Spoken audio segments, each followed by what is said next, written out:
Fala galera, agora a gente vai dar uma olhada na parte relacionada a espelhos planos, que foi, eu acho que a primeira parte da revisão que eu vi essa semana com vocês, e logo em seguida eu posto para ti a aula de espelhos esféricos. Cara, você deve lembrar que os espelhos planos eles são superfícies metálicas que são extremamente refletoras, que mesmo ele podendo aparecer de várias maneiras diferentes, ele tem um símbolo, tá? O símbolo do espelho plano é esse daqui. Então, da feita que você olha um negócio desse na prova, você já sabe que você tem um espelho plano. Diferente dos espelhos esféricos, que aqui você tem o espelho convexo e aqui você tem o espelho côncavo. Mas relaxa, isso daqui a gente ainda vai ver, não é na aula de agora não. É na de daqui a pouco, quase não sai. Seguinte, o espelho plano ele tem 4 propriedades que você tem que gravar. A primeira é a seguinte: toda vez que você tiver um objeto na frente desse espelho, a imagem ela vai ser virtual, ou seja, ela vai ser formada pelo prolongamento dos raios de luz. Tá. Traduzindo isso para o português, cara, a imagem ela vai ser formada atrás do espelho. Tá? A segunda coisa é que a imagem ela vai ter a mesma altura do objeto. Se esse cara daqui tiver 1 metro, a imagem vai ter 1 metro também. Ou seja, a gente coloca isso na física como sendo O, que é o tamanho do objeto, sendo igual a I, que é o tamanho da imagem. A terceira coisa que você tem que gravar é que a distância do objeto para o espelho é a mesma distância da imagem para o espelho, ou seja, O é igual a I. Desculpa, pelo amor de Deus. A gente não chama de O e de I. O é o tamanho do objeto e I é o tamanho da imagem. A distância do objeto para o espelho a gente chama de P e a distância do espelho para a imagem a gente chama de P'. Tá? Então a segunda coisa é que P igual a P'. Primeiro a gente grava essas três. Logo em seguida eu te falo da próxima. Tá? Então eu acho que isso daqui não tem problema nenhum para ninguém. Essa daqui é tranquila. E dá para provar essas três propriedades para ti com isso. Eu vou pegar essa moeda, tá? Bem aqui tem um espelho plano na frente dela. Dá uma olhadinha que eu vou colocar essa parte aparecendo e a outra não. E vou encaixar essa outra imagem. Eu vou encaixar essa outra moeda de R$ 1 aí atrás. Então, dá para vocês verem que ela está atrás do espelho, a moeda. Essa moeda daqui que está atrás do espelho, ela está na mesma posição da imagem. Ou seja, a imagem está atrás do espelho, então ela vai ser virtual. Como essa moedazinha daqui, ela completava certinho a outra, isso significa que o tamanho dela é igualzinho ao tamanho da imagem, ou seja, O igual a I, que é essa propriedade daqui. Espero que vocês não estejam ouvindo um cachorro enchendo o saco aqui atrás, latindo. Não que eu não ame cachorrinhos. Não. Terceira, a distância daqui dessa moeda para o espelho, que é o que a gente chama de P, tá? Vai ser a mesma distância do espelho para... Não deu muito certo aqui a minha animação, desculpa. Essa distância P daqui, ela vai ser a mesma distância para cá. Ou seja, P vai ser igual a P'. Pode não estar aparecendo tanto aqui, porque afinal de contas o ângulo da câmera não está legal. Mas sempre O igual a I e P vai ser igual a P'. Bom, continuando aqui, galera, tem o enantiomorfismo. Lembra que a imagem do espelho ela sempre é enantiomorfa, ou seja, ela sempre tem a mesma aparência do objeto, a imagem sempre tem a mesma aparência do objeto, mas ela aparece ao contrário. Mas ao contrário assim, ó. Se você colocar a sua mão esquerda na frente do espelho, a imagem vai ser a mão direita. Tá? Então, por exemplo, se isso daqui for o objeto, isso daqui vai ser a imagem. Essas mãos, embora elas sejam iguais, elas são não superponíveis, ou seja, um polegar está para um lado, outro polegar está para o outro, como se uma mão fosse o contrário da outra. Isso que significa enantiomorfo. Então, toda vez que você tenta olhar uma imagem no espelho plano, essa imagem ela é enantiomorfa. Tá? Isso daí é aplicado naquele caso que eu falei para vocês em sala de aula da ambulância. Então, por exemplo, se você dá uma olhada para o retrovisor do seu carro e tem uma ambulância querendo passar, quando você olha para o retrovisor, você enxerga escrito ambulância,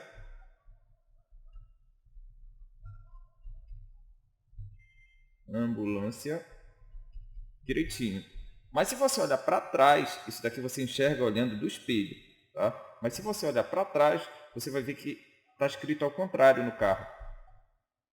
Por quê? Porque a imagem ela vai ser invertida pelo espelho plano, tá? Ela vai ser enantiomorfa, na verdade, invertida é quando ela fica de cabeça para baixo, então não usa esse termo não. Ela vai ser enantiomorfa e por ser enantiomorfa, ela tem que ser escrita ao contrário para ela parecer direita quando a gente vê pelo espelho plano.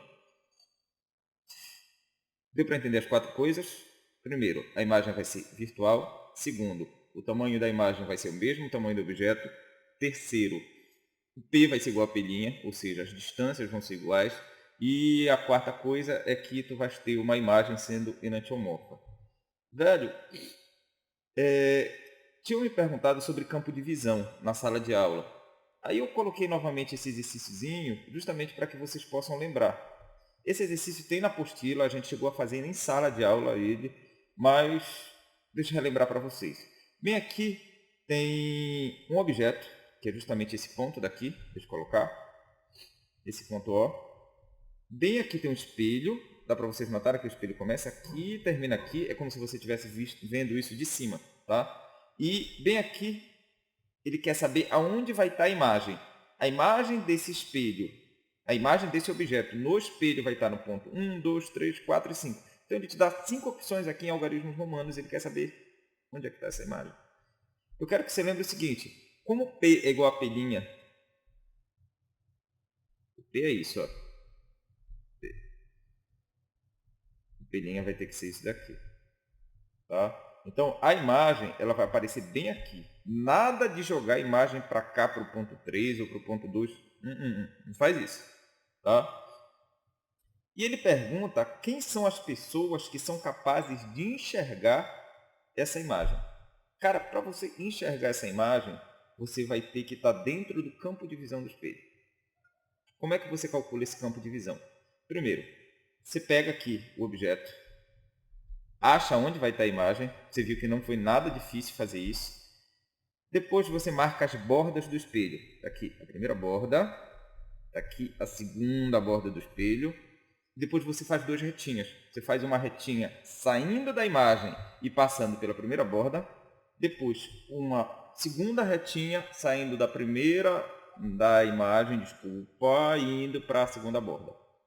Tá? Então, tudo isso daqui é o campo visual. Então, quem é que está dentro desse campo? O 5 e o 4. Então, somente essas pessoas vão conseguir enxergar. 3 não consegue, 2 não consegue, 1 não consegue. Somente 5 e 4. Tá bom? Continuando, gente. O que eu cheguei a treinar mais com vocês na sala de aula foi a parte de associação de espelhos. Então, bora fazer isso. Em associação de espelhos, você sempre tem 2 espelhos.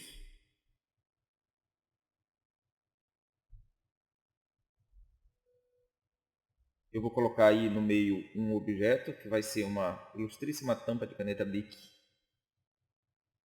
E esse ângulo aqui entre os espelhos é o que eu chamo de alfa na sala de aula para vocês, está sendo 90 graus.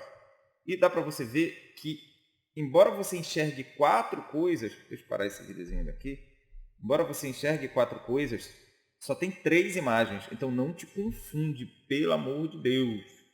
Um objeto, 3 imagens e você está vendo 4 coisas. Espera aí. Um objeto, 1, 2, 3 imagens, mas você está enxergando as imagens e o objeto, então você enxerga 4 coisas. Tá? Então, se ele variar esse ângulo daí, tá? Se ele começar a tornar o ângulo cada vez menor, como ele está fazendo, esse ângulo vai deixar de ser 90 graus e vai passar a ser... Diminui, diminui, diminui, diminui.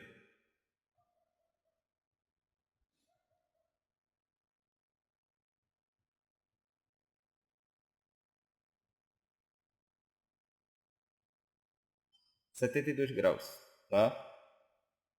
Aí tu não está enxergando mais 3 imagens, você está enxergando 4. Ele está diminuindo mais ainda. Se você prestar atenção, vai aparecer uma imagem bem aqui, ó.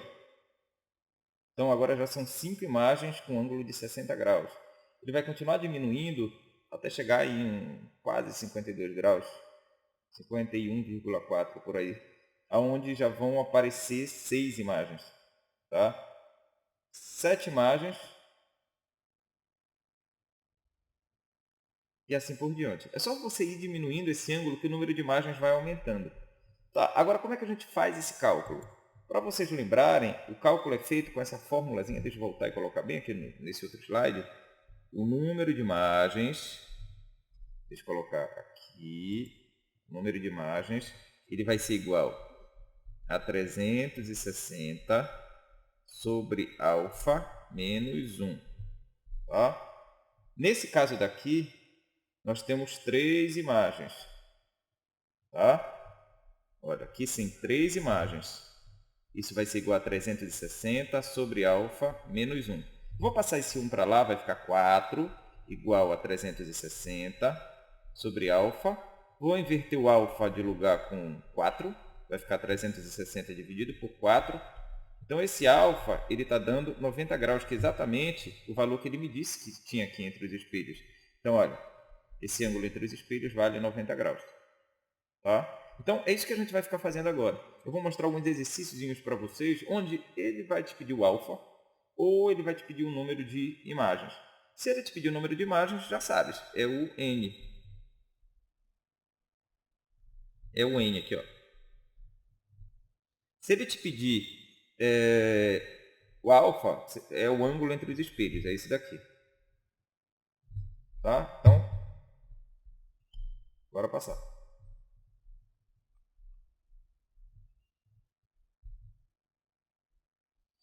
Ele começa dizendo o seguinte: espelhos conjugados são muito usados em truques no teatro, na TV e etc., para aumentar o número de imagens de um objeto colocado entre eles.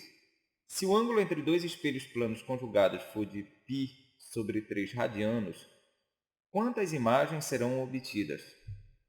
Só você fazer n igual a 360 sobre alfa menos 1. Só que aqui ele não te deu o ângulo em graus, ele te deu o ângulo em radiano. Da feita que ele te der o ângulo em radiano, como está aqui, o que você vai fazer em vez de jogar 360, você joga 2π. 2π. Então, n vai ser igual a 2π dividido por alfa menos 1. Só para ficar super claro aqui para vocês. Quando vocês vão usar isso daqui? Quando a informação estiver em graus. Quando vocês vão utilizar isso daqui? Quando a informação estiver em radianos. Como nessa questão a informação está em radianos, vocês vão usar essa daqui de baixo. Então, vamos continuar. N vai ser igual a 2π dividido pelo ângulo, que aqui ele está dizendo que vale π sobre 3 menos 1. Só fiz substituir o alfa aqui, o ângulo. N vai ser igual. Gente, espero que vocês lembrem como é que a gente faz isso. Conserva o de cima e multiplica pelo de baixo invertido. Então, o de cima é 2π e o de baixo é π sobre 3. Só que aí vai ficar 3 sobre π. Menos 1. Vou cortar π com π. Então, o número de imagens ele vai ter que ser igual a 2 vezes 3, 6, menos 1. Ou seja, o número de imagens vai ter que ser igual a 5. 5 imagens.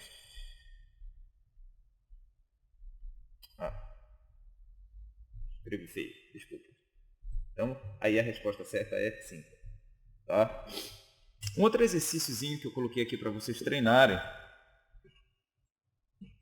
é esse daqui. Cara, eu tenho certeza que muita gente iria se complicar tentando fazer essa questão. Então, o que eu peço para você é que você dê uma parada no vídeo daqui a pouco, calma, já digo a hora de parar. E tente fazer essa questão sozinho. Mas eu quero que tu lembres de uma coisa. o n, esse da fórmula 360 sobre alfa menos 1, esse n daqui é o número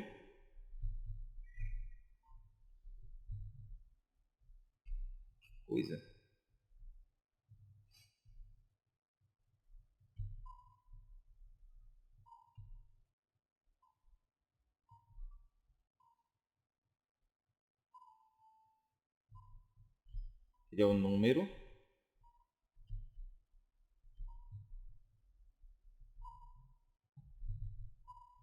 de imagens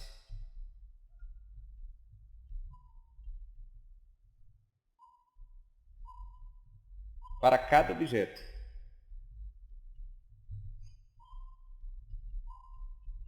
Então imagina o seguinte, imagina que eu tenho aqui dois espelhos, onde eu coloco bem aqui um objeto, bem aqui eu coloco outro objeto.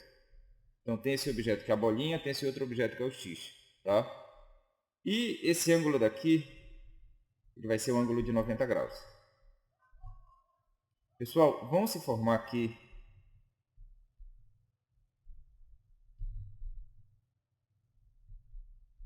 ao contrário aqui, desculpa. Tudo bem. Vão se formar aqui 3 imagens para cada objeto. Esse número de imagens que cada objeto forma é o que a gente chama de N. Então, muito cuidado com isso. N não é o número de imagens que tu enxergas. N é o número de imagens que são formadas, é o número de imagens que cada objeto consegue formar. Bora ver se vocês entenderam isso. Então, agora sim, valendo, dá uma pausa aí o vídeo, tá? E tenta fazer sozinho essa questão. Depois, tira do pause e vê se você acertou, tá?